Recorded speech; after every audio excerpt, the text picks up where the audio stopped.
Hola, muy buenas tardes a todos y a todas. A esta, la última transmisión del mes de septiembre de Ciencia Abierta, 1000 científicos, 1000 aulas, que está realizando el programa Explora de Arica y Parinacota en conjunto con el programa Explora de Región Metropolitana Sur-Oriente. Y hoy día, siguiendo en la temática de mujeres científicas en 1000 científicas, 1000 aulas, les traemos una gran, pero gran expositora. Ella es Macarena Fuentes Guajardo, tiene un PhD en genética en evolución humana del programa de genética y evolución y medio ambiente de la University College London.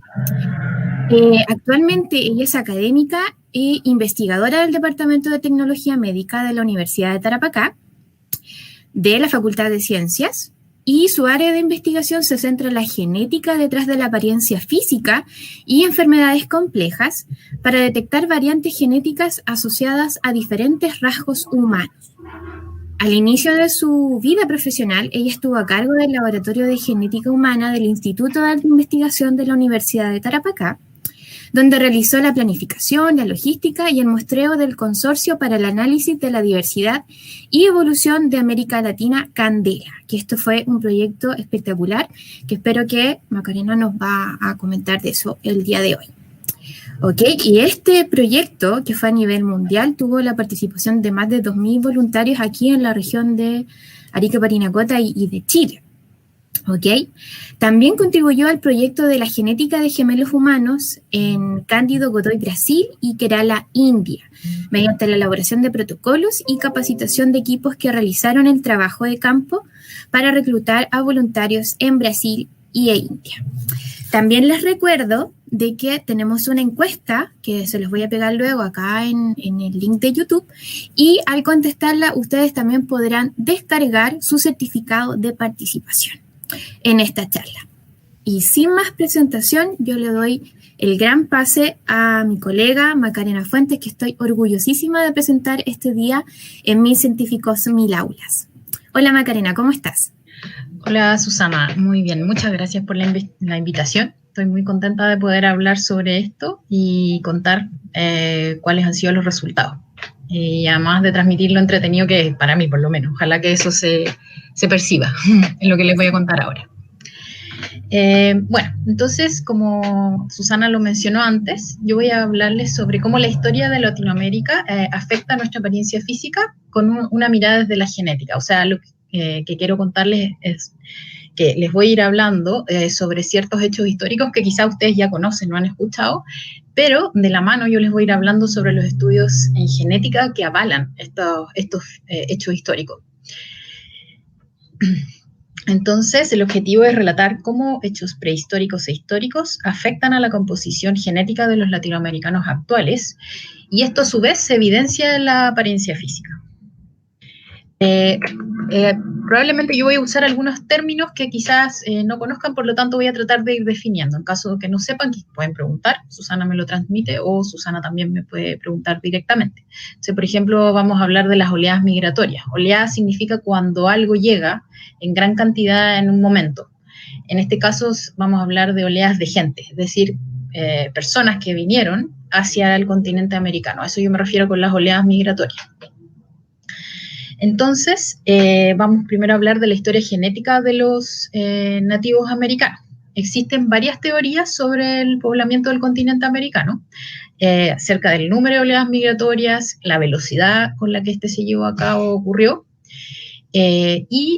pero la teoría que más se acepta es una teoría de que hubo 3 oleadas migratorias que vinieron desde Asia del Este, y como ven aquí, atravesaron por el estrecho de Bering en la época de la glaciación, estamos hablando hace más de 25.000 años atrás, y habrían pasado hacia lo que ahora es Norteamérica, Siberia, ¿ya? Alaska, etc. Se supone que esto más o menos ocurrió hace unos 30.000 años atrás, y ellos estuvieron aislados por un largo periodo de tiempo en la época de la glaciación, ¿ya? En Siberia del Norte. Hay otros estudios, y ahora ya les empiezo a hablar de lo que habla la genética, ¿ya? Esta teoría de las 3 oleadas migratorias es debido a una publicación que salió el año 2012, donde se analizó cómo fueron avanzando, analizando varios marcadores genéticos en distintos grupos nativos americanos. Según esta publicación, hay muchísimas, esto habría ocurrido hace unos 30.000 años atrás. Otros estudios dicen que habría sido hace 23.000 años atrás. Otros dicen 20.000, etcétera. Pero más o menos el rango anda por ahí. Se supone que la expansión ocurrió, pasaron, aquí si ustedes ven en este muy, muy bonito dibujo, esto aquí es hacia del este, aquí está el estrecho de Bering, y habrían cruzado, como ven acá hay 3 colores, y habrían partido hacia el noroeste, por el noroeste, y habrían bajado hasta la parte más al sur de Chile. En este momento se conoce el sitio de Monteverde, que es como uno de los sitios más antiguos. Y se supone, de hecho, que la primera oleada migratoria, porque fueron 3 como les mencionaba, sería la que llegó más lejos, ¿ya? Obviamente esto fue de manera paulatina, no fue que bajaron de una sola vez, sino que esto llevó unos cuantos miles de años hasta que ellos llegaron hasta acá abajo. E imagínense como la situación que había, muchos se fueron quedando a lo largo de América y donde hay distinta geografía, distintos climas, entonces eso hace que ellos se vayan formando y se vayan separando entre ellos. Si bien es cierto, genéticamente son muy parecidos, igual existen diferencias entre los grupos nativos que están, digamos, dispersos a lo largo de América, y eso es debido a toda esta, digamos, a esta bajada que tuvieron de a poco, donde se fueron quedando. Luego hubo dos oleadas más, que son estas de aquí, una en rojo, la otra como en color lila, pero esas se habrían quedado en el norte, hacia Siberia, en Yukon, por ahí. ¿Ya? Entonces, sí. Entonces lo que dicen las investigaciones científicas es de que estas personas llegaron como en 3 grandes grupos a poblar América. Exactamente. Y el primer grupo que llegó fue el que llegó más al sur. O sea, los que habrían llegado aquí hasta Monteverde, incluso más al sur, pero no se han encontrado otros sitios en Chile. ¿Ya? Ya. Esto no es para que se asusten, este es uno de los resultados de este paper que yo les hablé del año 2012 que salió publicado en Nature, donde muestra justamente lo que yo les mostraba, pero con los nombres de los grupos nativoamericanos y cómo se fueron dispersando. Y esto que está acá es un árbol que es calculado con distancias FST, que sale aquí. Y esto es lo mismo que un árbol, digamos una planta, por decirlo así, donde se abren distintos brazos y obviamente mientras más cercano, significa que esos grupos están más cerca, ¿ya? Eso es lo único que me interesa que entiendan de acá. Y si esto ustedes lo sobreponen en el mapa de América, ustedes van a ver que el orden se corresponde. Imagínense aquí en el sur, ustedes conocen más los grupos Aymara, Dieguitas, Quechua, ellos si se fijan están bien cerca, y es porque obviamente geográficamente nosotros en Chile estamos cerca, entonces es lógico que se dé así. Eso quiere decir que la genética va de la mano con los hechos históricos y con otras ciencias, por eso es importante recalcar que la ciencia es multidisciplinaria. Luego, imagínense en este escenario, teníamos todos estos grupos que ya estaban ellos en sus sitios, digamos, con un sistema de vida, con un sistema social, usaban distintas vestimentas, tenían distintas creencias, etc. Y en el siglo XV, en 1492, llegan los españoles. Este gran choque cultural ocurre en ese momento. Entonces ahora vamos a hablar de lo que pasó después de eso. Yeah. Cuando llegan los españoles, el número estimado de nativoamericanos, ¿ya? O sea, el número de grupos nativoamericanos presentes en América, al momento que llegan los españoles, siempre se ha discutido que podrían haber sido desde 10 millones hasta 100 millones, pero se cree que son aproximadamente 10 millones, o sea, se cree más en esa teoría. En ese momento había 10 millones de nativoamericanos cuando los españoles llegan acá. Yeah. Eso es importante de tener en cuenta, ¿ya? Para un dato que voy a dar después. Ese es un dato importante a tener. Exacto. ¿Ya? Como ustedes bien saben, los mismos colonos europeos llegaron, bueno, ustedes saben que llegaron españoles que poblaron prácticamente desde México hacia abajo, excepto Brasil. Brasil fue ocupado por los portugueses, ¿cierto? Bueno, y hacia el norte por los británicos. Uh-huh. Hubo colones franceses, etcétera, pero nosotros, como estamos hablando de Latinoamérica, nos interesa más españoles y portugueses. Cuando los españoles y portugueses llegan, ellos empiezan también a traer europeos, porque cuando se produce la llegada de los españoles, como les dije, habían aproximadamente 10 millones de nativos americanos, pero el choque que se produce es tan importante desde el punto de vista de que los españoles, los colonos trajeron muchas enfermedades, además de que mataron gente en este afán de conquista, y se dice que aproximadamente el 90% de los nativos podría haber muerto en este proceso. ¿Ya? Estamos hablando de 9 millones de personas. Exactamente, más o menos se ha pensado. Entonces, obviamente ya no había mano de obra y ellos empiezan a traer a los esclavos de África. Desde la parte del sur del Sahara empiezan a traer muchos esclavos y se habla de que trajeron aproximadamente 10 millones también de esclavos entre portugueses y españoles. Y en Brasil habrían quedado más o menos el 50% y el resto se habría repartido entre las otras colonias, ¿ya? Ya. Maca, Sí. acá tenemos una pregunta del público. Roberto Parra nos pregunta si el estudio que se hace para hacer estos árboles genéticos es a partir de ADN mitocondrial o ADN nuclear. Ese que yo les mostré es de ADN nuclear. También hay de ADN mitocondrial, pero el que yo les mostré era de ADN nuclear. El mapa que yo les mostré antes, o sea, el árbol de distancia FST, este fue hecho con DNA genómico, ¿ya? También se puede con DNA mitocondrial, pero en este caso es con genómico, ¿ya? Entonces voy a continuar aquí. Les decía que para poder entender los resultados que voy a mostrar a continuación es importante manejar algunos términos. Entonces voy a explicar de la forma más sencilla para que toda la gente pueda entender. Entonces tenemos la herencia, que es por el DNA mitocondrial. Cuando ocurre la fecundación del óvulo por el espermio llega y entra solo la cabeza y la cola se cae. ¿Y qué pasa? Que el espermio requiere energía para poder llegar hacia el óvulo y las mitocondrias van principalmente en esa zona. Entonces, al caerse, cuando entras, no entran mitocondrias en este caso del padre. Entonces, en el feto, que después es un bebé, el ser humano, digamos, hereda las mitocondrias de la madre. ¿Ya? Es importante tener eso en cuenta, porque eso nos permite trazar el linaje materno, ¿ya? Ya. Entonces, eso, cuando nosotros queremos estudiar el linaje materno, hay que irse al ADN que está en las mitocondrias. Exactamente. Y acá, perdón, es que sí, hay una pregunta de Yanino que nos consulta. ¿Implica alguna diferencia para los datos y o las conclusiones si se estudia ADN mitocondrial o nuclear? Justamente porque el DNA mitocondrial nos habla del linaje materno. En el fondo estamos obteniendo información, pero una parte. Ya. En cambio, cuando estudiamos el genómico estamos obteniendo más. Después van a ver resultados con DNA genómico y eso les va a permitir darse cuenta. El DNA mitocondrial es igual de válido, pero el genómico nos está dando más datos. ¿Ya?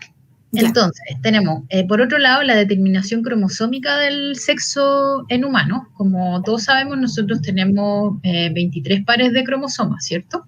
De los cuales 22 son autosomas y 2 son, un par son cromosomas sexuales.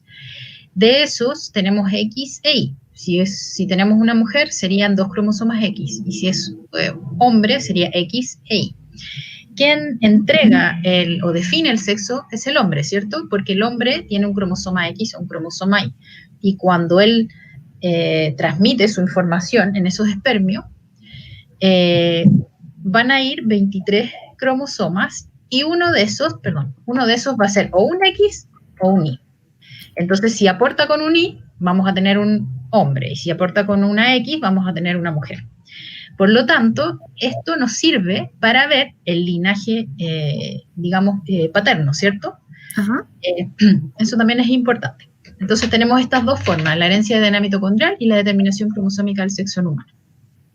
Ya. Maca, Sí. acá me pregunta Janino, ¿qué es un autosoma? Lo que pasa es que cuando hablamos de cromosomas, de los cromosomas tenemos los autosómicos, es decir, son cromosomas que son iguales en ambos sexos, ¿ya? Cromosomas sexuales son los que definen el sexo. Eso va a ser una diferencia, ¿ya? Entonces, aquí para eso yo necesitaba que ustedes entendieran, porque en el caso de nosotros los americanos, cuando llegan los españoles, piensen que en la época, en el siglo XV, 1492, la mayoría que venían en esos barcos eran hombres europeos, ¿ya? Y cuando llegan acá y se produce este gran choque cultural y de todo tipo, obviamente ellos se reproducen con mujeres nativos americanas. Entonces eso es digamos, lo interesante. Y aquí cuando analizamos el linaje materno, ¿ya? Es decir, el DNA mitocondrial, lo que vemos es que una gran proporción es nativoamericana, ¿ya? Como ven aquí el color rojo corresponde a nativoamericano. Entonces eso significa que se produjo este gran choque donde la mayoría, o sea, cuando se mezclaban, la mayoría eran hombres o europeos con mujeres nativas, eso lo podemos ver acá. Y con el cromosoma Y ocurre lo contrario. El gran es un cromosoma Y que corresponde a varones europeos en este caso, ¿ya? Y en el caso de los autosomas, como ven aquí, que son estos otros cromosomas, ahí ya es un poco más mezclado porque eso se va a deber al azar y a la mezcla que ocurra y cómo se transfiere eso, o sea, cómo ocurre la herencia. Pero como pueden ver, aquí hay dos ejemplos claros entre cómo se estudia el DNA mitocondrial y el cromosoma Y. O sea que en el caso particular de Latinoamérica sí hay una diferencia si se analiza el ADN mitocondrial o el ADN del cromosoma Y. Exactamente. Aproximadamente el 80% de los cromosomas Y son europeos y el 80% del DNA mitocondrial es amerindio. Es decir, que la gran mayoría de la población latinoamericana, cuando se le analiza su haplotipo, o sea, cuando hablo de haplotipo o haplogrupo de DNA mitocondrial, corresponde a haplogrupos que eran de las mujeres nativas americanas. O sea, del material genético de las mamás que eran nativas. Exactamente, exactamente. Ya. Luego, les voy a explicar ahora qué es lo que es un alelo para que puedan entender lo que viene después. Hago todo esto, hay gente probablemente que ya lo maneja, pero hay otra gente que no, y me interesa que lo entiendan para que puedan entender lo que viene después, que ahí ya se pone un poco más, eso es importante que sepan de qué se trata esto, ¿ya? Como ya les mostrábamos antes, ¿se acuerdan? Esta es la célula con su núcleo, están los cromosomas, que es como un ovillo, como una especie de hilo, ¿ya? De un carril con hilo, y aquí, como pueden ver, cuando yo estiro esto, aparece el ADN, que está conformado por 4 pares de bases, que es la guanina, la citosina, la adenina y la timina, ¿ya? Y unas pequeñas secuencias de estos grupos de letras, distintas combinaciones van a definir a los genes, que son varias partes que se encuentran a lo largo de toda esta hebra de ADN. Aquí es como haberle hecho un zoom, y ustedes pueden ver como una molécula de ADN, puede tener 4 versiones en una misma posición. ¿A qué me refiero yo con eso? Por ejemplo, si hablamos la posición número 15 de nuestra gran hebra de ADN, podríamos tener en esa misma posición una adenina, una citosina, una guanina o una timina. Y eso va a ser la diferencia entre nosotros. ¿Por qué? Porque nosotros en general somos un 99% parecidos, ¿ya? Pero hay un 1% que nos hace distintos. ¿Eso en qué se traduce? Por ejemplo, no sé, esto es un ejemplo bien como general que yo utilizo siempre. Un gen que define el color de ojos, ¿ya? Vamos a tener todos el mismo gen, pero en algunas posiciones, algunas personas, por ejemplo, van a tener la citosina, otras personas van a tener guanina, un ejemplo. Y las que tengan la citosina van a tener ojos café. Y las que tengan la guanina van a tener los ojos celestes, por ejemplo, ¿ya? Más o menos para que ustedes entiendan. Entonces, en ese 1% de diferencia que tenemos en estos distintos marcadores a lo largo de nuestro ADN, están todas las diferencias que nosotros podemos ver, tanto afuera, o sea, nuestro fenotipo, como lo que tenemos adentro, ¿ya? Entonces, aquí es para que ustedes vean cómo esto se puede ver reflejado en grandes poblaciones. En este estudio que mencionó Susana al inicio en Candela, nosotros estudiamos aproximadamente 6.000 latinoamericanos, correspondientes a 5 países: México, Colombia, Brasil, Chile y Perú. Entonces, a partir de ahora yo les voy a empezar a hablar acerca de varios resultados que nosotros obtuvimos con esta población de latinoamericanos, ¿ya? Entonces, este análisis que yo les estoy mostrando acá nos dice por país, más o menos, qué porcentaje tiene cada grupo de nativo americano, de europeo y de africano. Recuerden, al inicio yo les hablé cómo se fue poblando Latinoamérica, ¿cierto? O América. Primero hablamos de los nativos americanos, luego en el siglo XV llegan los españoles, que traen el componente europeo, y los portugueses, y además ellos traen a los africanos. Entonces, estos 3 grandes grupos juntos conforman lo que somos nosotros ahora en Latinoamérica.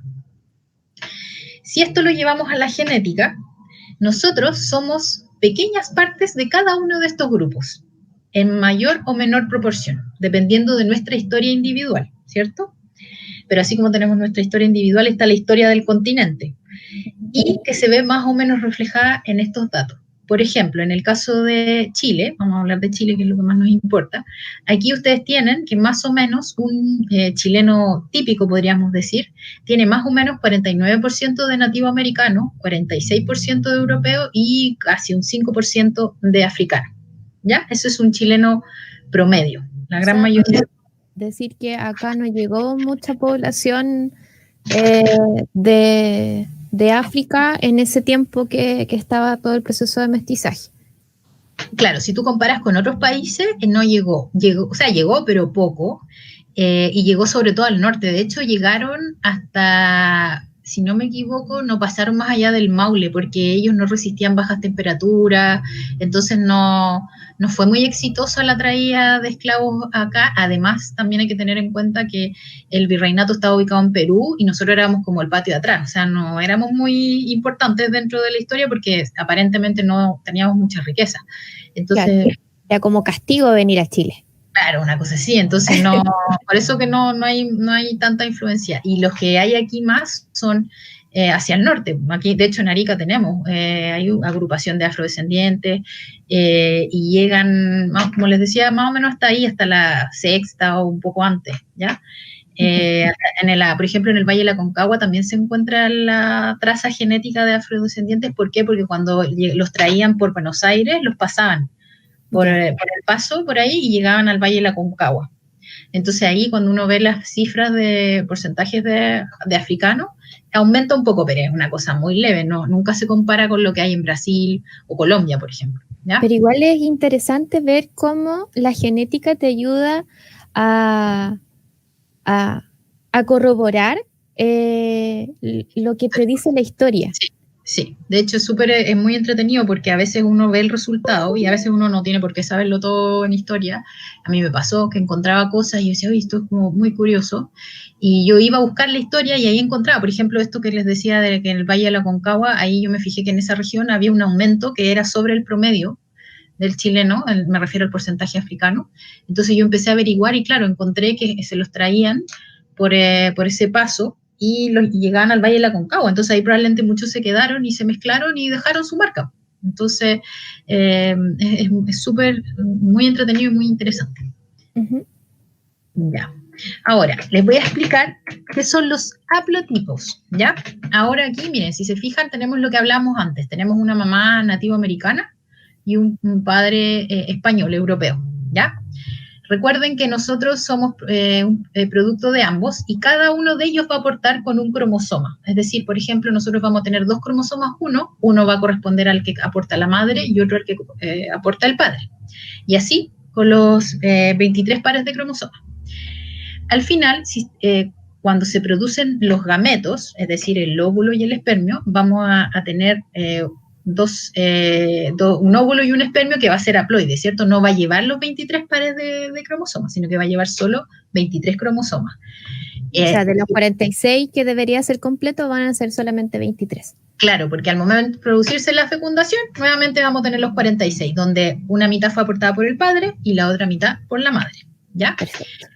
Ahora, recuerden que cuando se produce esto, se produce una cosa que se llama entrecruzamiento, es decir, que yo, por ejemplo, la madre tiene 2 cromosomas 1 y estos se van a mezclar y se van a producir pedacitos, se van a mezclar y se va a generar un cromosoma 1 que va a tener pedacitos de un cromosoma 1 y de otro cromosoma 1, como lo que pasa aquí, miren. Si se fijan acá partimos con un cromosoma verde y uno lila.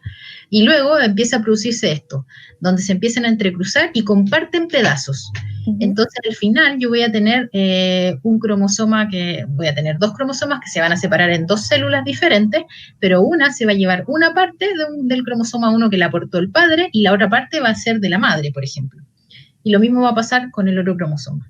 Por eso que nosotros somos una mezcla. Cuando ustedes piensan, ustedes ven a su hijo y su hijo tiene cosas que es parecido al abuelo paterno, pero también tiene del abuelo materno, es por esto.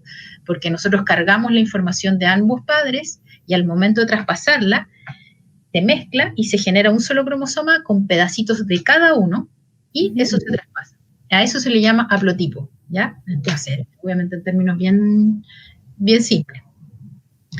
Entonces, imagínense esto llevado a la época de la colonia, cuando llegaron los españoles y se encontraron con estas mujeres nativas. Aquí, ¿qué va a pasar? Imagínense que tenemos haplotipos de la población 1 y la población 2, y imagínense que el color azul es el padre y el amarillo es la madre. Entonces se casan, no se casan ahí, obvio, para decirlo suave, porque probablemente ahí ocurrieron otras cosas y por eso nacimos nosotros los latinos, claro, entre los españoles y las nativas. Imagínense entonces aquí que esto es un individuo. ¿Qué va a pasar? Este individuo va a tener partes que van a ser del padre, que era europeo, y otras partes que eran de la madre, que era nativa americana. ¿Ya? Y esto es lo que somos nosotros ahora, los latinos, somos una mezcla. Bueno, y obviamente hay que considerar todas las otras oleadas que hubo de otros grupos europeos que llegaron, o incluso las mismas mezclas entre los grupos nativos, etcétera, ¿ya? En general, nosotros más o menos nos conformamos de esta manera. Ya, y ahora voy a empezar a hablarles de los resultados como más entretenidos, ¿ya? Ajá. Una vez que nosotros entendemos lo que son los haplotipos, ¿ya? Ustedes aquí pueden ver cómo hay muchos colores. Cada uno de estos colores corresponde a grupos de nativos americanos, ¿ya? Que se tomaron. Estos son muestras de referencia, es decir, grupos nativos se les tomó su muestra de ADN y luego eso se secuencia. Por lo tanto, nosotros conocemos todo lo que dice su ADN, ¿ya? Perfecto. Esto se utiliza como referencia. ¿Por qué? Porque después, ¿qué voy a hacer yo? Voy a tomar un ADN de un latinoamericano actual, o sea, de un latino que se mezcló, y lo voy a comparar contra estas poblaciones de referencia. Porque como son las poblaciones, podríamos decir, puras, entonces yo, al comparar, yo voy a ver qué partes de este latino mezclado se parecen o son iguales a esta muestra de referencia. Entonces, en base a eso yo voy a decir, esta persona tiene este pedazo o este porcentaje que corresponde a este grupo nativo americano, este otro pedazo corresponde a tal europeo, este otro a africano, este otro asiático, etcétera, porque obviamente nosotros podemos tener de distintas partes, ¿cierto? Entonces, aquí ustedes pueden ver cuáles son las poblaciones de referencia que nosotros utilizamos para hacer los análisis. En este primer cuadro tenemos grupos nativos americanos. En este segundo cuadro tenemos las poblaciones europeas que se utilizaron como referencia, donde obviamente la mayoría pertenecen a la península ibérica, donde que España y Portugal. Y también incluso tomamos algunas poblaciones de referencia del este asiático, de Japón, de China, de Vietnam, ¿ya? ¿Por qué? Porque ustedes, como pudieron ver, nosotros analizamos también peruanos y los peruanos tienen harta influencia asiática. Claro, las oleadas migratorias que hubieron de personas asiáticas. Exactamente. Y Macarena, de Europa, sí, dime. Y en ese sentido, para no perder la pregunta, Sí. Claudia Vélez nos pregunta si se ha descartado la migración polinésica en el sur de América. No se ha descartado. De hecho, hace poco salió un paper en Nature, que es de un grupo de la Universidad de Chile, junto con gente de Stanford y de otras universidades, donde hablan de eso y hablan de que incluso ellos tendrían un componente colombiano. Es bien interesante, eso salió hace poco. No, eso no se ha descartado. Lo que pasa es que yo no les puedo hablar como de todo, pero claro, no se ha descartado. No, ya. Pero qué bueno saber que científicos chilenos están publicando a ese nivel y que están aportando al conocimiento de la genética mundial. Así que, Claudia, bueno, ahí está tu respuesta y sigamos, Maca. Ya. Y bueno, aquí estas son las poblaciones de referencia, recuerden, contra las que vamos nosotros a comparar nuestra población latinoamericana, ¿ya? Aquí, estos son las personas de Candela, o sea, de este proyecto que Susana les habló al inicio, ¿ya? Son los aproximadamente 6.000 latinoamericanos. Si ustedes se acuerdan, a cada grupo de referencia de nativo americano se le asignó un color. Si se fijan acá, los nahuas de México son verdes, los aymaras son naranjas, los quechuas son amarillos. Entonces, cuando nosotros vemos o analizamos la parte nativo americana de esta población, de los 6.000, acá están los 6.000, obviamente no se ven todos, si se fijan, los colores corresponden de manera muy bonita, es como un espejo de la representación de los nativos americanos. ¿Por qué? Porque, por ejemplo, acá, si se fijan, hay un grupo que es quechua, que es entre una mezcla de rojo con amarillo, y si se fijan acá también pueden ver eso mismo. Hacia el norte hay un color más azul, lila, y también se ve lo mismo acá. Y obviamente si analizamos Chile, hacia abajo tenemos la presencia quechua, también aymara, y luego la presencia mapuche en una gran cantidad, que es color rosado, ¿ya? Luego, cuando vemos la parte europea de los 6.000 participantes, pasa algo similar. Cuando miramos el mapa, aquí la mayoría corresponden a la parte europea, sería española, hacia este lado de América, si se fijan, harto naranja, rojo, que corresponde a la península ibérica, y en Brasil vemos harto rosado, que es portugués, y hacia el sur se ve harto celeste y verde, que corresponden a Italia, y a Europa del Norte, bueno, Alemania, etcétera, y eso es así porque en Brasil hay, hacia el sur hay varias ciudades, incluso que es poblado por una gran cantidad de descendientes de alemanes e italianos. Y una cosa muy interesante que nosotros encontramos fue la herencia sefardí, de los judíos sefardí. Se firmó el Tratado de la Alhambra, ¿ya? No me acuerdo, fue en el año 1491, fue un año antes de que se produjera el descubrimiento de América, donde a los conversos se llama la gente que era de cualquier religión y que luego, por obligación, debido a este tratado que se firmó por los reyes católicos, se tuvieron que convertir a cristianos, ¿ya? Y si no, ellos eran perseguidos. Entonces eso generó una gran migración de esta gente hacia América. Justamente cuando se produce el descubrimiento, después ellos, como los perseguían, se empezaron a venir. Y eso también dejó una marca, ¿ya? Si se fijan acá, los sefardíes son naranjas, y acá cuando se ven las muestras se encuentra esto. En Chile más o menos se dice que hay de la gente que tiene, más o menos tiene un 4% de este sefardí, de judío sefardí. ¿Y dónde llegaron principalmente a América? Bueno, según lo que vemos acá, están repartidos por todas las colonias y obviamente más por el lado español, porque la persecución se produjo más en España. Entonces eran más españoles que llegaron, por lo tanto llegaron a las colonias que están hacia el Pacífico. Claro, y ahí uno podría pensar, porque ahí la que se ve más grande pareciera que fuera el virreinato del Perú, entonces uno piensa que a lo mejor deberían arrancar como de los grandes virreinatos, porque los van a perseguir, pero quedaron ahí. Claro, es que bueno, llegaron seguramente, no sé, imagínate todas las historias que debe haber ahí, que es imposible de saber.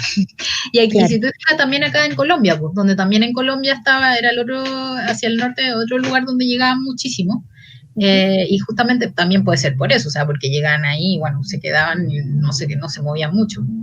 Eso, bueno, hay como, puede ser muchas las teorías que hay detrás de eso. Claro. Pero es súper interesante. Ya.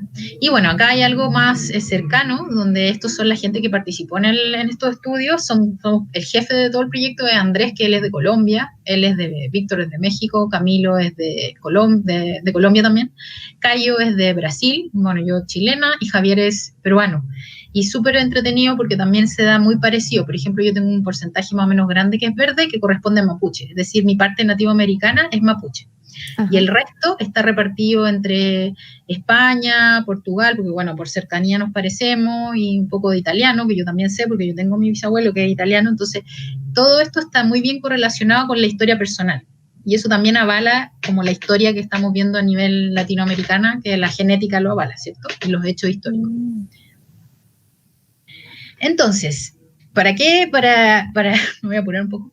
Llegamos a esto. América Latina es un gran experimento natural. ¿Por qué? Porque nosotros, este gran choque cultural ocurrió hace 500 años, que claro, si uno dice 500 años parece que es mucho, pero en la historia del mundo nosotros somos realmente jóvenes, ¿ya?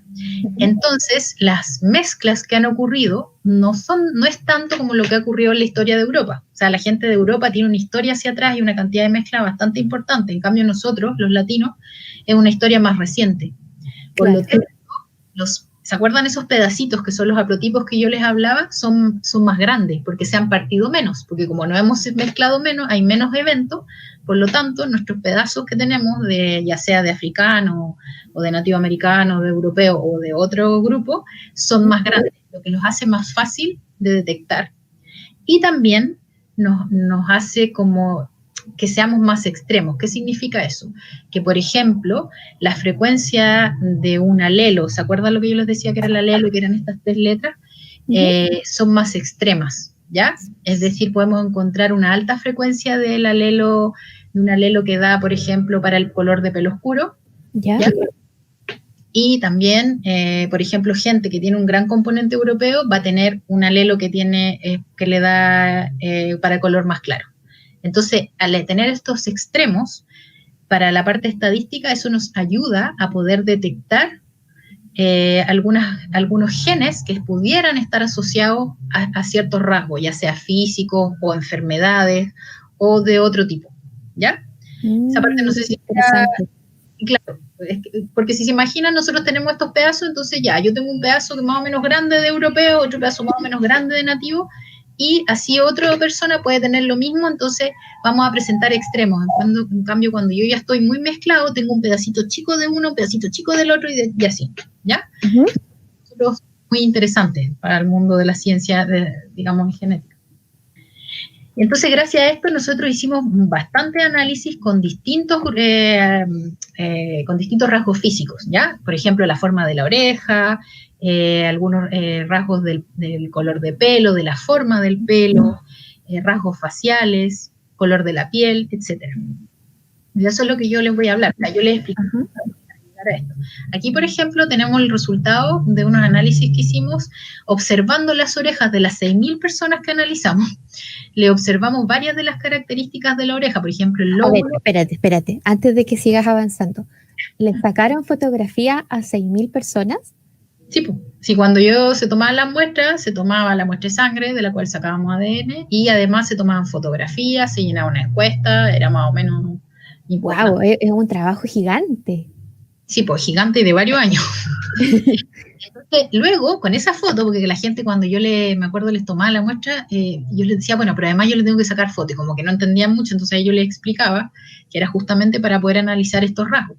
Entonces, analizamos los rasgos de las orejas, de la cara, les analizamos todo lo que se podía, que podíamos ver, se sacaban fotos que eran frontales. Ahí yo después les voy a mostrar una. Entonces, por ejemplo, en el caso de la oreja, un ejemplo, hay gente que tiene el lóbulo pegado, otra gente no lo tiene pegado, otra gente lo tiene más o menos pegado, y así. Ese tipo de cosas nosotros fuimos analizando, ¿ya? Esos son rasgos que nosotros podemos ver, ¿ya? Por lo tanto se llama fenotipo, lo que nosotros vemos, la expresión de nuestro ADN, pero que nosotros vemos. Es decir, nuestro ADN dice, tú vas a tener el lóbulo pegado, y tú le ves el lóbulo pegado a la persona, ¿cierto? Eso se llama fenotipo. Ya. Lo que nuestro ADN dice, o sea, lo que viene en esta secuencia que yo les mostré antes, se llama el genotipo. Entonces nosotros mediante ciertas herramientas estadísticas cruzamos la información del genotipo con la del fenotipo y encontramos asociaciones, es decir, encontramos cuáles son los posibles alelos o genes asociados a estos rasgos, o sea, que podrían determinar, por ejemplo, la forma o el tamaño del lóbulo, o no sé, pues el tubérculo de Darwin que está acá, que es como una pelotita que a veces hay gente la tiene y otra no la tiene, ¿ya? Tubérculo de Darwin. Estoy ahora revisando mi oreja para ver si lo tengo. Yo creo que varias de las personas que están viéndonos están ahora tocando sus orejas. Claro, sí. Es súper entretenido y estas cosas son explicadas por la genética, digamos. Entonces nosotros hicimos el análisis y encontramos varias asociaciones, 7 asociaciones a distintos rasgos, que estos alelos, es decir, si se acuerdan esas marquitas que yo les mostré antes, cada numerito es uno de esos alelos. Y estos estuvieron asociados, por ejemplo, no sé, pues en este caso, al tamaño del lóbulo, hubo 4, ¿ya? Que uno estaba en el cromosoma 6, otro estaba en el 4, otro estaba en el 3 y así. Entonces, es súper interesante porque en el fondo tú ya vas sabiendo qué parte del ADN o del genoma es la que define ciertos rasgos, ¿ya? Porque acuérdense que el ADN, o sea, el genoma se leyó, en el año 2000 salió como la gran cosa entre Estados Unidos y Reino Unido, que se había leído todo el genoma, pero no sabíamos para qué servía, o sea, sabíamos la secuencia, pero no para qué. Entonces aquí con esto decían que había una cantidad inmensa de genes y después se dieron cuenta que era mucho menos. Que eran menos, exactamente. Ya. Lo mismo hicimos con algunos rasgos que estaban influenciando el cabello de la cara, por ejemplo, la ceja, también el cabello, el color del cabello de la cabeza, la presencia de canas, y eso fue algo súper entretenido que pasó porque encontramos el primer gen asociado a la presencia de canas, ¿ya? Entonces hay gente que es súper joven y tiene muchas canas, como hay otros que llegan a muy avanzada edad y no tienen una sola cana. O sea, eso también está definido por la genética. Podemos echarle la culpa a nuestros papás por tener canas. Sí, es cierto, en parte sí, porque también hay gente que se pone por el estrés, eso también influye. Bueno, ustedes saben que la genética explica solo una parte y hay otra parte que explica por el ambiente, por muchas cosas. Pero encontramos el primer gen asociado a las canas y eso fue el año 2016. Y de hecho fue súper publicitado. Yo creo que nosotros hemos hecho otras cosas mucho más interesantes, pero como esto es popular, porque a la gente no le gusta tener canas, entonces salió en un montón de diarios y entrevistaron de la BBC, de varias partes. Y ya incluso hubo gente conocida de Hollywood que llamó, en esa época yo estaba en Inglaterra todavía, en Londres, para preguntar si, claro, nosotros encontramos el gen, pero si es que cuál era la solución para no tener las canas. Entonces, bueno, ahí nosotros dijimos, o sea, claro, encontramos un gen que es una parte, porque lo más probable es que hayan otros genes u otros alelos asociados. Encontramos algo, pero tampoco tenemos la solución, pues, o sea... La solución usted la encuentra en la farmacia o en la peluquería y se tiñe. Claro, tiñéndose, no hay otra opción. Pero bueno, para que vean el nivel y lo importante para el ser humano que son este tipo de cosas, que la verdad que yo encuentro que es bien superfluo, pero la gente le da mucha importancia. Me imagino ahora con post-pandemia eso irá a cambiar un poco porque iremos a valorar la vida de otra manera. Pero bueno. Ya. No, créeme que hay mucha gente que quiere ir a la peluquería a teñirse las canas. Claro, no le importa contagiarse, lo que importa es teñirse. Sí. Entonces, bueno, y como les decía, nosotros estudiamos varias características del pelo, como el color, la forma, por ejemplo, hay gente que tiene unas monocejas, otros tienen, bueno, separado, la distribución de la barba, hay gente que tiene una alta densidad de pelo, otros que no, y estudiamos todas esas características y hicimos este tipo de análisis y encontramos una gran cantidad de alelos y de genes. Acá, si ustedes fijan, estos son puros genes, y estos son los nombres de esos alelos, esos puntitos que yo les mostré antes, que están asociados a todos estos rasgos. Lo mismo hicimos con el color de la piel y de los ojos también. Hicimos lo mismo, observamos el color de ojos que tenían la gente en base a las fotografías, luego hicimos este análisis genético y ahí encontramos muchísimas asociaciones, muchísimas, ¿ya? Aquí pueden ver, estos son los mismos resultados, o sea, las mismas 6.000 personas, esta es la distribución del color de la piel, y aquí está por país, ¿ya? Por ejemplo, acá en Chile, si se fijan, el color de la piel se medía en una escala, en un índice, ya que se medía con una maquinita, y si se fijan, por ejemplo, en el caso de Brasil, tiene un poco más de oscuro, porque obviamente hay gente con mayor ascendencia africana, y lo mismo pasa con Colombia. Nosotros estamos más inclinados hacia el otro lado. Oye, Maca, acá Claudio Fuentes me pregunta, porque es algo que no mencionamos, o sea, mencionamos sobre el proyecto Candela, pero no mencionamos cuánto tiempo trabajaron ustedes, o sea, cuánto tiempo trabajaron en tomar las muestras y en poder analizar toda esta cantidad enorme de variables. Bueno, tomamos fue el 2012. Yo me demoré como 3 años, un poco menos yo creo, en tomar en Chile, que fueron más de 2.000 muestras.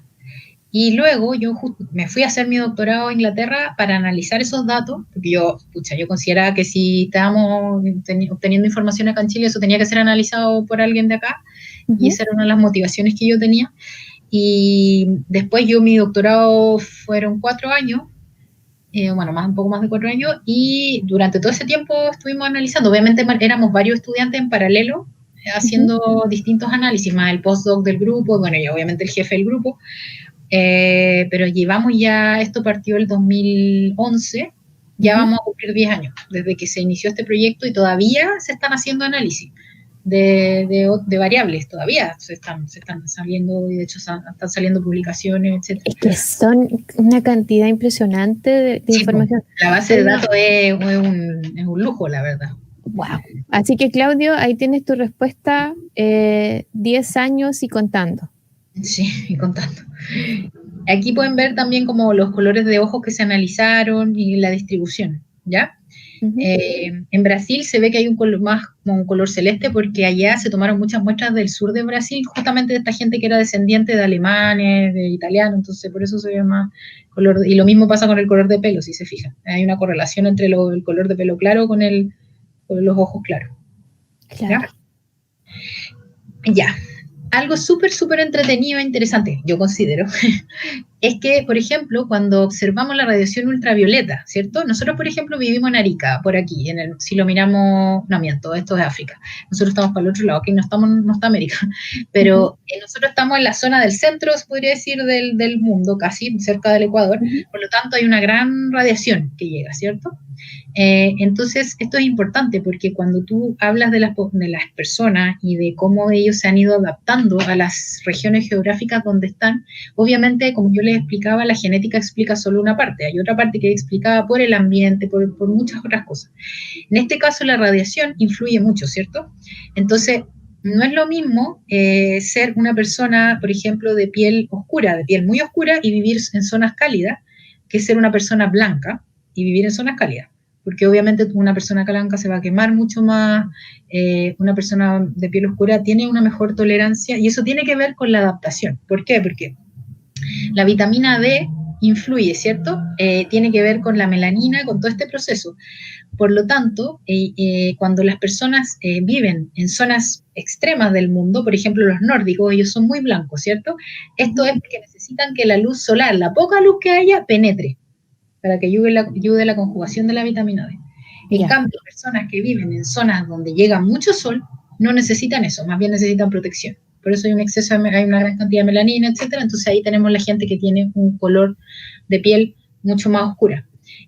Se producen adaptaciones, y esto ocurre porque hay una selección. Es decir, en el ADN existe un alelo, digamos, que entrega es favorable para cierta situación. Por ejemplo, en este caso, tener una piel oscura, si yo vivo en África, me conviene. Por lo tanto, se selecciona y eso se mantiene, ¿ya? Pero si tú llevas a un africano a Normandía, probablemente tenga problemas de déficit de vitamina D. Exactamente es así. Por ejemplo, yo no soy súper blanca, pero tampoco soy súper morena, digamos, como que yo me fui a Inglaterra, donde hay menor radiación, y a mí me bajó la vitamina D. De hecho, yo vine a un viaje y me medí, y aquí tenía menos vitamina D, ¿ya? Eso es porque allá hay menos radiación, por lo tanto eso influye. Cuando uno está acostumbrado a recibir una gran cantidad, entonces el cuerpo reacciona diferente. Entonces, aquí voy con esto, que se encontró nosotros dentro de lo que encontramos en esto, cuando analizamos la pigmentación de la piel, tenemos este marcador que está acá, y que es súper interesante porque acá ustedes ven que hay puras tortitas y aquí aparece una tortita que en vez de tener solo amarillo como el resto, hay unas que tienen en azul, justamente en Asia, hacia Asia del Este, que son el grupo que se pasó por el estrecho de Bering y llegó a América, ¿cierto?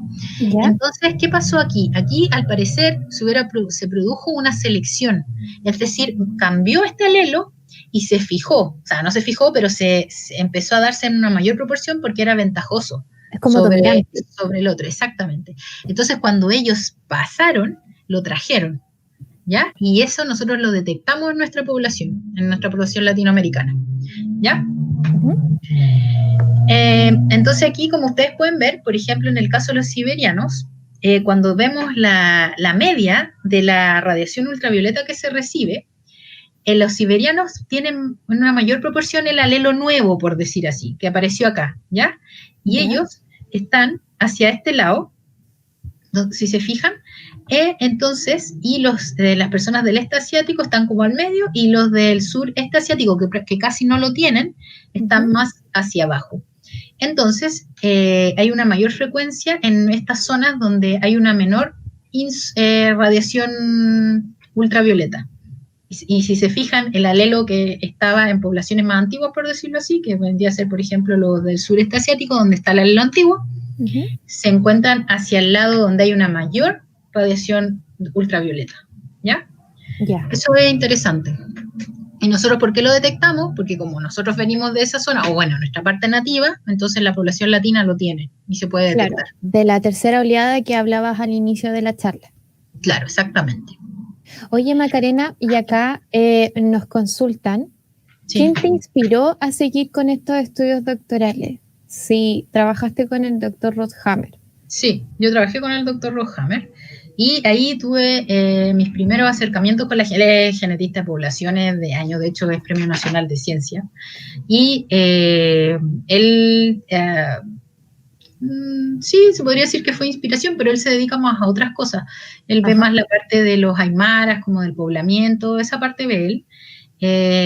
A mí me gusta eso, pero también es súper interesante ver cómo todo eso se ve reflejado en las poblaciones actuales, y esto no solamente tiene una trascendencia a nivel de las características de física, sino que también de una trascendencia en la medicina. Porque así como nosotros tenemos cosas que se ven reflejadas en el color de pelo, en el color de la piel, también hay cosas, digamos, que son internas, ¿ya?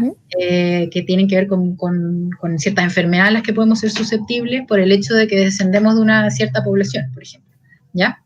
O por la mezcla que ocurrió. Entonces, esa parte a mí me interesa mucho. Esto va como de la mano, ¿ya? Por eso a mí me interesó irme por esto. Bueno, además que la genética siempre me ha gustado desde que era chica. O sea, podríamos decir que tu niña interior está feliz con su Macarena adulta. Sí. Qué maravilloso escuchar eso. Sí. Sí. Ya. Sí, seguimos. Bueno, ahora les voy a hablar de esto, que esto es uno de los papers, yo voy como primer autor aquí, bueno, compartimos con el postdoc, y esta es una de las partes más importantes que yo desarrollé estando allá, que fue analizar rasgos faciales, ¿ya? Hacer este mismo tipo de análisis, pero llevado a rasgos faciales. Para eso, estas son las fotos que se sacaban, perdón, a estas 6.000 personas se les sacaron este tipo de fotos, ¿ya? Y luego se hizo un análisis categórico, es decir, se observaban las caras y yo decía, bueno, esta nariz es fina, esta es más o menos y esta es más gruesa, por ejemplo. Ese tipo de análisis, ¿ya? Para eso se analizaron 14 tipos de rasgos. Y luego, además de eso, para hacer el seguimiento de esto y ver si efectivamente las asociaciones encontradas eran reales, aplicamos landmarks, ¿ya? Landmarks son como hitos que se ponen en puntos anatómicos específicos de la cara, como sale en este dibujo, ¿ya? Y esto se transforma en una coordenada. Y eso es mi dato fenotípico. Y luego eso es lo que yo voy a cruzar con mis datos genotípicos, ¿ya? Esto se hizo en aproximadamente 3.000 personas. Wow. Y sí, eso lo hice yo y fue terrible. Ya, seguimos, porque me demoraba como 20 minutos por persona. Entonces, de eso, de los rasgos cuantitativos, acuérdense que hicimos una cantidad, hicimos 6.000 personas que yo observé, es decir, eso fue cualitativo, y luego hicimos estos análisis cuantitativos donde yo puse estos puntos en la cara.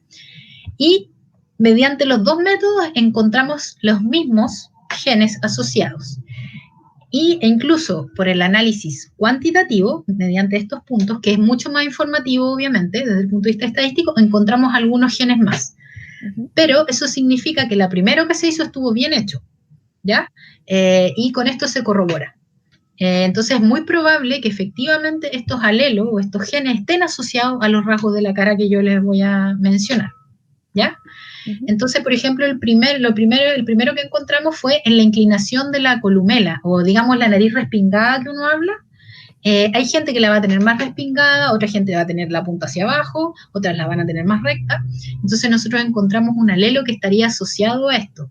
Y cuando haciendo la revisión bibliográfica, yo encontré que en realidad no había mucha información sobre el gen, lo único que había era esto, de que este mismo gen en los zebrafish lo que hace es coordinar la orientación del cartílago, ¿ya?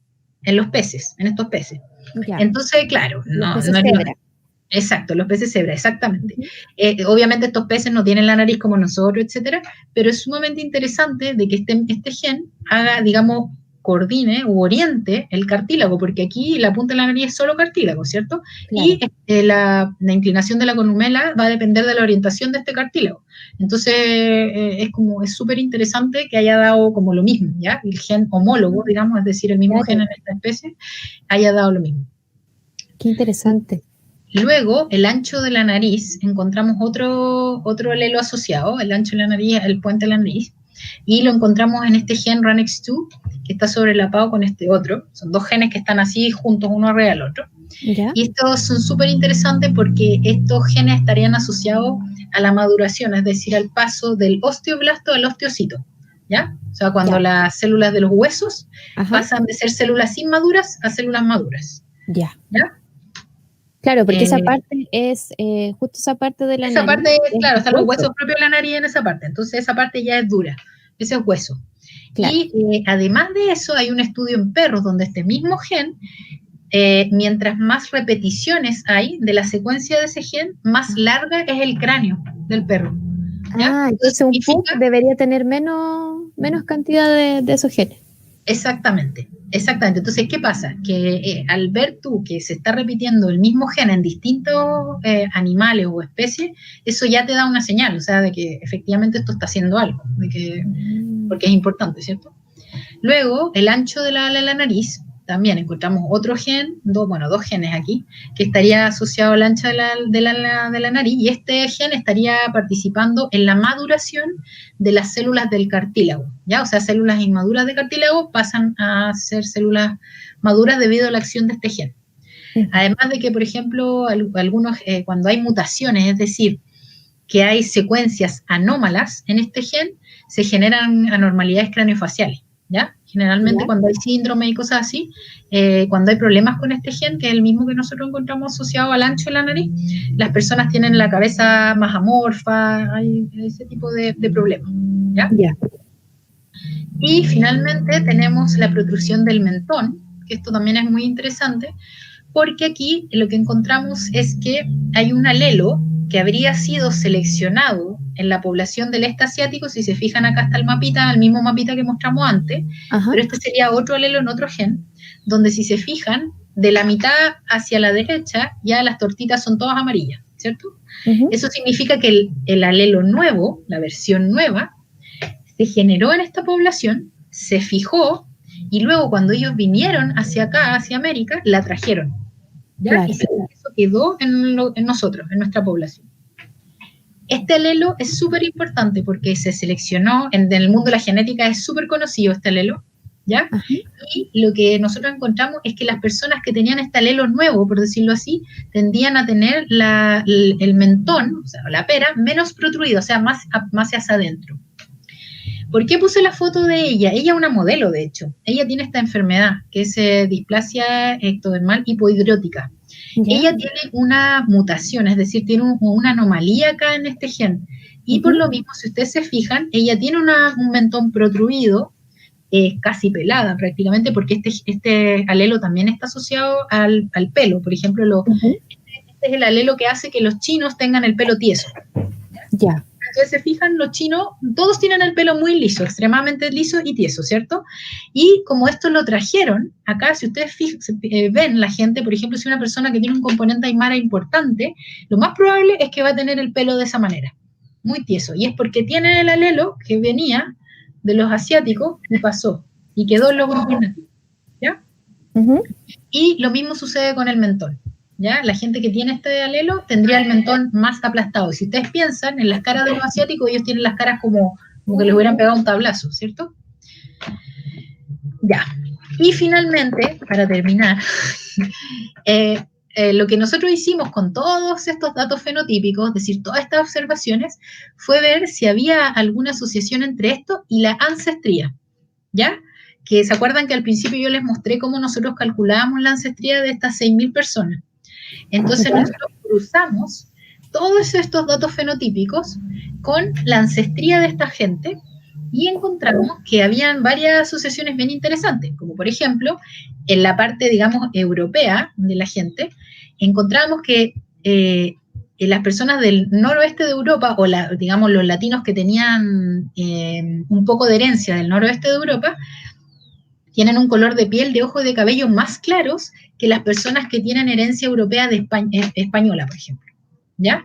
Y si ustedes se fijan y van a, miran gente de, no sé, por ejemplo, en este caso yo puse un ejemplo de Ed Sheeran de Reino Unido, él es colorín, de ojos claros, la tez blanca. En cambio, si ustedes miran a Antonio Banderas, que es español, de Málaga, él es moreno y con pelo negro y la tez mucho más oscura, ¿ya? Entonces, por ejemplo, a lo que voy con esto es que personas que heredaron o sus europeos, su antepasado europeo eran de España, lo más probable es que van a tener el pelo más oscuro, ¿ya? Que personas que tienen su parte europea o tienen algo de europeo que viene de países hacia el norte de Europa, que son más claros, digamos, que predominan los colores más claros, ¿ya? Claro. Y de hecho los colorines son como una parte bastante específica de Europa. Exactamente. Y también esto mismo lo hicimos y encontramos, por ejemplo, diferencia entre los Andes centrales, donde principalmente viven los aymaras en gran altura, y los mapuches, que viven en zonas bajas, ¿cierto?, hacia el sur de Chile. Entonces, los mapuches presentan un ángulo de la punta de la nariz que es más grande, es decir, es una nariz más achatadita, más fina, yo diría, y una nariz menos protruida que las personas de los Andes centrales, por ejemplo, los aymaras, que tienden a tener estas narices más grandes, más aguileñas, ¿ya? Aquí existe la teoría de que las personas que tienen narices más grandes son personas que necesitan una mayor superficie para que cuando el aire entra se temple, es decir, se caliente un poco para que cuando llegue a los pulmones no llegue helado y haga daño a nivel pulmonar, ¿ya? Eso hablaría de una adaptación. Entonces, si ustedes piensan, en el caso de los aymara, o incas que fueron después, ellos vivían en grandes alturas, sobre todo los que estaban cerca de nosotros, ¿cierto? Entonces ellos necesitaban esto para que así calentara el aire y que no llegara frío a los pulmones. En cambio los mapuches, claro, si bien es cierto, viven en zonas más frías, o sea, en zonas hacia el sur, que igual es frío, pero viven en zonas bajas, donde es mucho menos cruento, o sea, es un poco más tolerable, digamos. Entonces eso podría en parte explicar por qué habría esta diferencia. O tal vez las diferencias de temperatura día-noche no eran tan fuertes como extremas como pasa en el altiplano. Claro. Puede ser también, ¿ya? Esas son las teorías que se barajan de adaptación.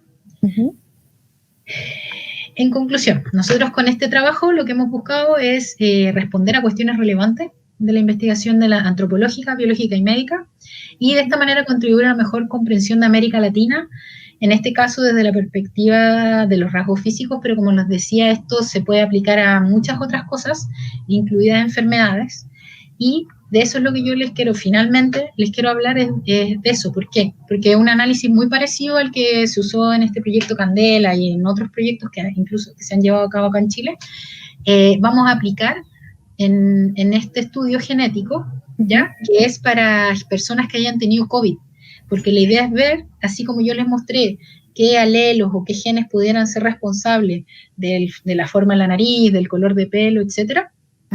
También se puede ver qué factores genéticos podrían estar detrás de la severidad con la que se manifiesta el COVID. ¿Por qué? Porque ustedes se han fijado que a veces hay gente joven, sana, que ustedes saben, la conocen, no sé, quién da, no sé, hace 2 meses estaba corriendo una maratón y se contagia de COVID y cae grave, y a veces se mueren incluso, o lo pasan muy mal, y no hay ninguna razón aparente. Entonces ahí la teoría es que habrían ciertos factores genéticos que podrían estar afectando, como también hay otras personas que uno las mira y dice, esta persona si se agarra el COVID, es un hecho que se va a morir, y luego se enferman y no les pasa nada, ¿ya? Claro. Como también está la gente que es asintomática. Entonces, todas esas cosas nosotros les estamos tratando de buscar respuestas mediante un estudio muy parecido a lo que se hizo con Candela, pero ahora nuestro fenotipo, digamos, va a ser el COVID, ¿ya? Entonces yo voy a aprovechar de promocionar un poco el proyecto. Esto es algo que se está haciendo, es un esfuerzo enorme entre varias universidades del país, lideradas por la Universidad de Chile, por el doctor Ricardo Verdúguay. Y la idea es tomar muestras de todo el país, cosa de que estemos todos representados en este estudio. ¿Ya?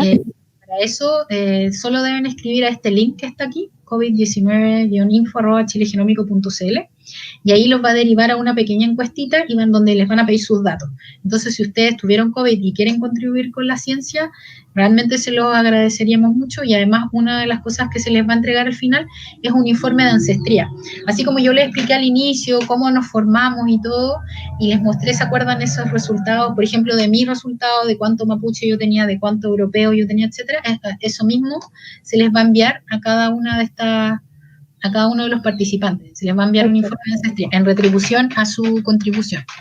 Entonces vamos a pedirle a nuestro hombre tras bambalinas, Robert, que pueda colocar el enlace de covid19-info@chilegenómico.cl en la descripción de la charla, para que la gente que está observando y que vaya a observar esta charla pueda contribuir al proyecto con una muestra que va al final a ayudarnos y a ayudarlos a ustedes a encontrar respuestas para esta enfermedad que, bueno, nos tiene ahora a todos encerrados, y nos ha dado esta oportunidad de poder tener esta maravillosa charla contigo, que ha sido espectacular.